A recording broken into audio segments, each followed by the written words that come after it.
There's concern this evening about the growing mental stress among Hurricane Melissa's victims nearly 4 months after the disaster.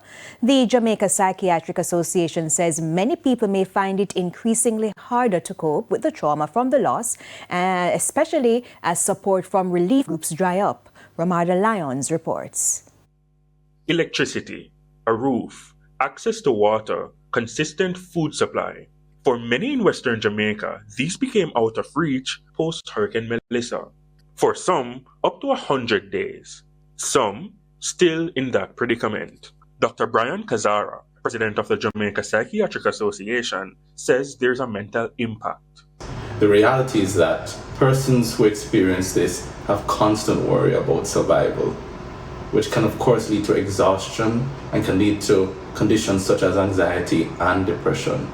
In addition to that, there is a constant feeling of hopelessness or powerlessness, like they don't really have control of their circumstances. For some, the loss wasn't only property or belongings. They lost relatives. Now it's been almost 4 months, but there's no timeline on the mental impact. Dr. Kazara explains that survivors can develop post-traumatic stress disorder long after. There is a clinical condition called delayed onset PTSD. And this is for persons who develop PTSD 6 months or more after the event. It usually occurs in the context of disaster because in the initial stage, they're focused on survival, and that's where all their energy goes to. When that wears off, they may start reflecting or looking onto their reality, and that is when the delayed onset of the PTSD may occur.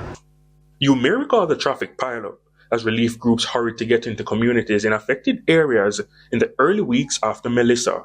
Today, not so much. That dwindling support could cause stress to climb. As time passes on, a lot of times this assistance reduces, and that can be very difficult for persons to have to deal with.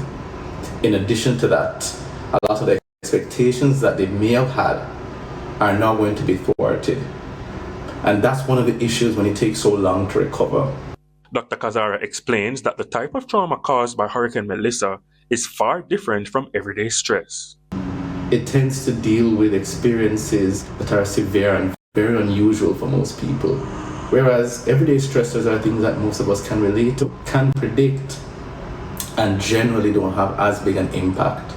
As well, the duration of the impact is significant. After a disaster, the impact of the trauma can last months, years, and even decades. So when does it become a mental health emergency? When someone is no longer able to function. That might mean they're no longer able to work or go to school, or they may not even be able to take care of themselves. And there are more serious marks, including isolation and anger. Ramarda Lyons, TVJ News.